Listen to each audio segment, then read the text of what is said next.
You've been doing compulsions again, haven't you? Stop doing the compulsions!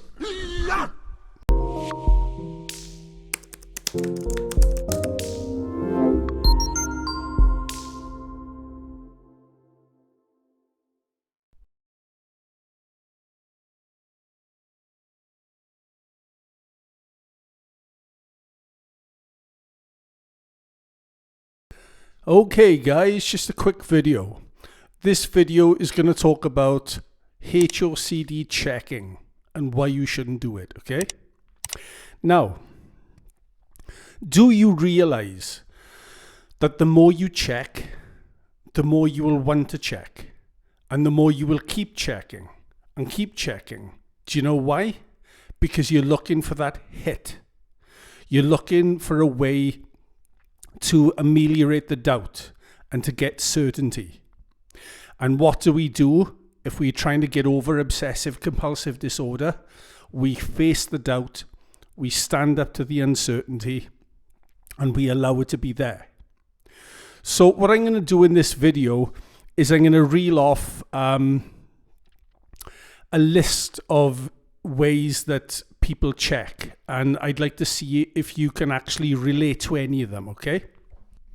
So what I've done, I've gone on to my HOCD site on Facebook, my page, and I've asked a few people what their compulsions are and so forth. Plus I've got a few that I wrote down myself, and I'm going to reel them out to you, and what I'd like you to do is see if you can relate to them, okay? Right. And I might talk through some of them as we go along, all right? Okay. Now, what you could be doing to try and wipe out the doubt, which you shouldn't do, okay, is you checking out people, okay? You're looking at members of the same sex to see if there's an attraction, or you're looking at members of the opposite sex to see if you're still interested in them, etc. Or you may be looking at body parts, looking at guys might be looking at another guy's butt, or you might be looking at the opposite sex. You may be looking at her butt just to see if the arousal is still there, etc. so forth, right? Yeah, it's amazing how many times people actually do this, okay, to try and get certainty. And certainty and uncertainty are words that you're probably going to hear a lot of in this video, okay? Right. Now, what people also do is they check out porn, okay? People say, is porn bad, Jesse? Well, not necessarily. It depends why you're looking at porn, okay? If you're looking at porn as an exposure, then that can be good. If you're looking at porn to check, then that's bad. It all depends on your intention, right? It all comes down to your intention. And what you've got to be careful of with, with the porn thing is sometimes OCD can trick you into thinking that you're doing an exposure when you're actually checking, okay? So checking out porn is another thing people do, okay? There was one thing I heard. There's a guy who was checking out comics. He was actually checking out Batman comics and Superman comics and what have you, right? To see if he was attracted, because I think he might have had a groinal response to a cartoon figure or something like that. So he was checking out comics. But this can be apparent as well with TV, okay? Anywhere basically where there's a male or a female, people will do this, okay? Now, people also check their memories, okay? They think about when they were in school, or they think about some time long past, looking to see if there were clues or signs there. Basically, what they're doing is they're acting like Sherlock Holmes, right? Or they're acting like some detective, looking for clues in their past about what they could be. Again, this is not tolerating uncertainty. This is trying to escape the distress. And if you're looking to escape, then you're running in the wrong direction. Okay? It's all about keeping that feeling of discomfort with you and teaching your amygdala that you can handle it. Okay? Because the amygdala learns through experience. The amygdala, for anyone who doesn't know, is the portion of the brain that sends out the distress signal. And if you flee from a situation, then that's training the amygdala to flee. But if you stay in the situation, the amygdala will eventually get the message that this isn't a threat. Okay? And it'll stand down from alert. So you have to teach the OCD brain through behavior. So it's very, very important that you stop checking. Okay? So there we are. There's people who check out their memories. Okay? Now, there's checking one's own body for physical signs of arousal. One girl was even taking pictures of her poop. Yeah, that's right. That's weird. People check their own bodies, okay? They check down below. And, they'll see if they're aroused by certain things, okay? And they self-monitoring. Shouldn't do it.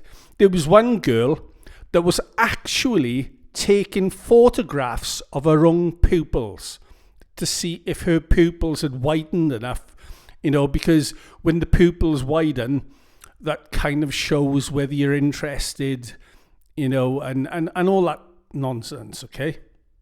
But that's what she was doing. It's amazing the things people get up to. Right. Some people check their disgust levels. Some people think, because they have this black and white belief that they should feel disgust with the same sex. This, of course, is total nonsense. Quick story. I was at the gym the other week, okay? And I was in the shower, and I was la la la la la la la scrubbing my back. And this guy comes into the shower, fully naked. And I'm like, little guy. To myself, I'm like, him little guy, me big guy, right? He was like, 5'3". I'm over 6 foot. And I was like, little guy. And then I made the unfortunate mistake of looking down.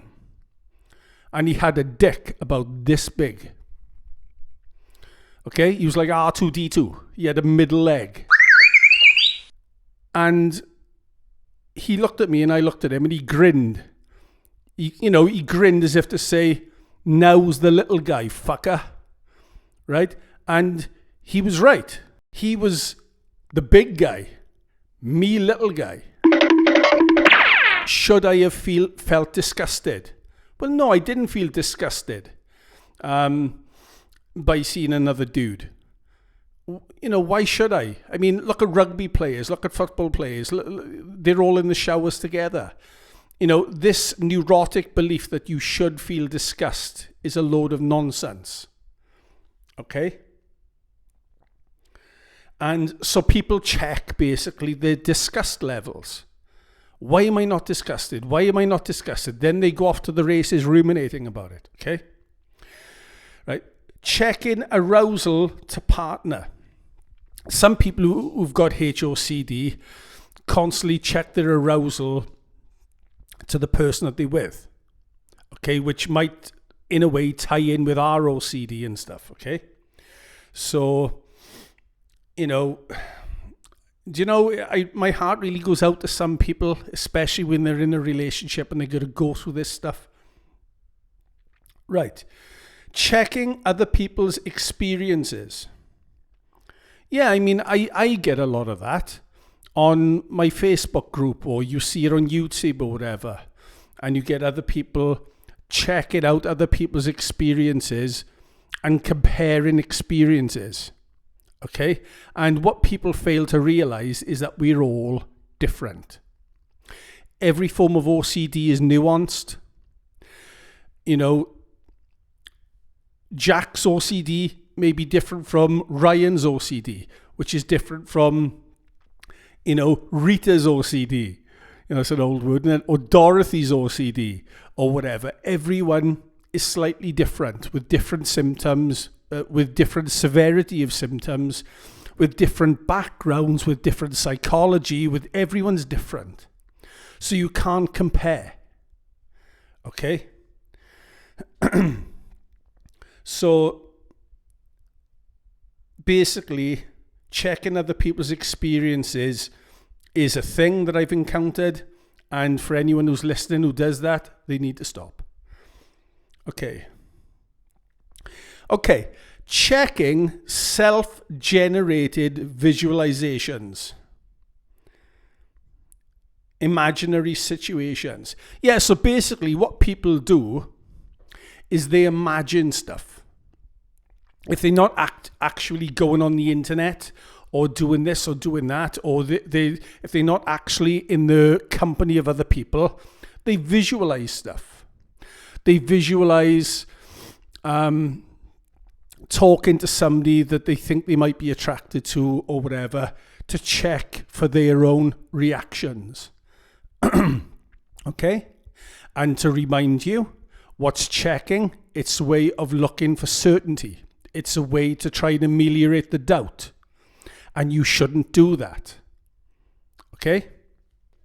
There's a great guy on the internet called Reed Wilson. And I'm not sure what he is, whether he's actually a clinical psychologist or he's a therapist of some type, specializes in anxiety and that type of stuff. And he says something that really resonates, And he says that you have to want your anxiety. You have to, whatever's happening to you, want it. Okay? You feel anxious, want the anxiety. An obsession comes in, want the obsession. Because what OCD wants you to do is to resist. That's how it feeds itself. OCD feeds itself on compulsions. Okay? And what you need to do is starve it out, as I've said before. So if you want what you ordinarily wouldn't want, if the obsession comes in, stand back. Okay, this is the obsession. Let's have it. I want it. I want it to come in more. I want it to be there. I want to feel this uncomfortableness. I want to feel this anxiety. Win by wanting. Okay? And for anyone listening to this, you want to look up Reed Wilson, because you could learn a lot from him, okay? So I just thought I'd throw that in there, all right? So, where are we?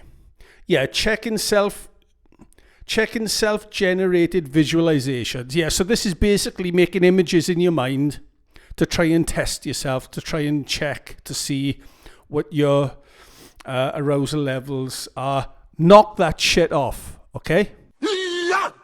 Don't do it. Yeah, I mean, there's other things, the things that people get up to, right? Checking to see if gays like what you like. Or checking to see if you like what gays like.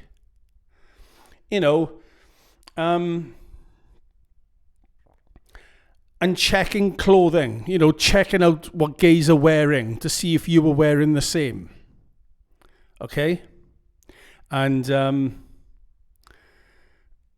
it's amazing the comparisons that OCD people like to look for and to zero in on, okay? Just to see, just to check and test. Right. Checking how you look to make sure you don't look gay. Well, you basically just covered that, right? Checking how you sound, checking how you walk, self-monitoring constantly to make sure you don't come over as gay.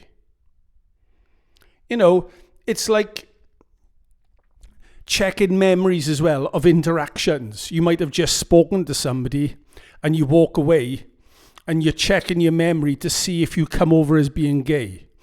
Or You might check your memory to see if there's an expression on somebody's face that might indicate that they might think that you're gay. Okay? So, I mean, there's 1,000,001. I'm only going over some of them, but there's 1,000,001 different ways a person can check. Okay? Yeah, I got one here. Trying to expose, but really checking. And I've already covered that, really. It's because OCD is very tricky, right? OCD will make you think that you're doing an exposure when what it's really doing is getting you to check. Okay? Right. Yeah, there we are. I've written it down here, look. Checking the reactions of others to see if they think you were gay or not.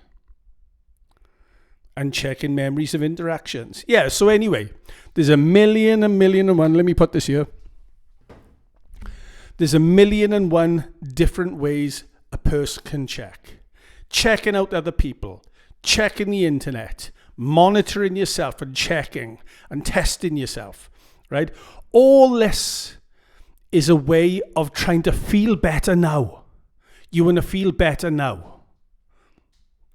But do you know what happens when you give up tomorrow for now? When you want to feel better now, you will feel better for a little while. But tomorrow goes back to the way it was, being horrible, basically. Okay? Feeling good now is guaranteeing that tomorrow is going to be horrible. I don't know if I'm explaining this right, but basically what you're doing is you're giving up long-term gain for short-term relief by checking. What you need to do is stop the checking, feel uncomfortable, sit with it. You're getting palpitations. Are you getting, doesn't matter. Do not escape. Lock yourself in the room with anxiety and make sure it leaves before you do. Okay? Stay in the situation and make sure anxiety leaves before you do.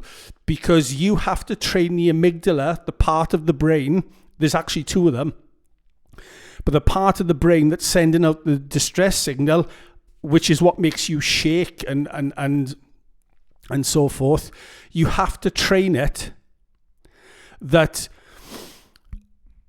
See, what happens is when you're checking and doing compulsions, you might as well send a big letter to the brain. Okay, dear amygdala, I can't handle what's happening to me, and the amygdala will carry on sending the distress signal. Okay, what you have to do is you have to show the amygdala that it's a false alarm, right? So the amygdala eventually, when you stay in the situation, when you stop checking, allow yourself to feel uncomfortable, the amygdala will eventually, calm down. It's almost like if you can think of a building, right? Say you were a security guard at night in a building, right? And for some reason or other, the alarm of the building kept going off all the time, right? And there you are watching TV or doing whatever you're doing, and the alarm goes off, and you're running down, and you got your torch, and you're going like this, and you got a big fucking baseball bat in your hand just in case, and there's nobody there. Oh, great. Oh, false alarm. Then you go back and then you watch it a bit, and the alarm goes off all the time. And this happens all the time, and there's nobody ever there because it's a faulty alarm. Now, the amygdala, is obviously sending you distress signals, okay? And because the obsessions from the cortex or from the lobes, are activating the amygdala, okay, the intrusive thoughts. You've got to train the amygdala that whatever discomfort you feel, there is no need to react. Okay? In the end, the security guard will say, do you know what? To hell with it. I'm not going to respond to it because it's a false alarm. Okay? So we'll just, do what we need to do until we get it fixed. So I don't know if I've explained any of this correctly. It's late at night. I'm tired. But basically, the amygdala, the part of the brain, it needs to calm down. And it's not going to calm down if you are going to feed the OCD brain compulsions. Because when you're feeding it compulsions, you're telling it it's a problem, and the problem will continue and continue and continue and continue and keep going and keep going and keep going. You need to show the brain that it's a false alarm, and you do that by not doing the compulsions, and checking is a big one. And not only that, sometimes we check and we don't even know it. Sometimes it's very sneaky.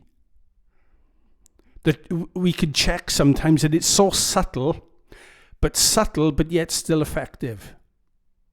So I would say write down all the different ways that you check and test yourself and put an end to it. Okay? So I don't know if you can identify any of those that I've already come up with.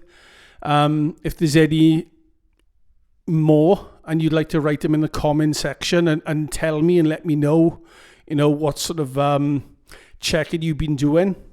That'll be beneficial to other people. Other people will be able to relate to that. But basically, whatever checking you got needs to stop. You need to sit with the discomfort. And do you know the great thing about discomfort is it doesn't last. If you could sit in the room with discomfort, with anxiety, and let it leave before you do, you'll beat it.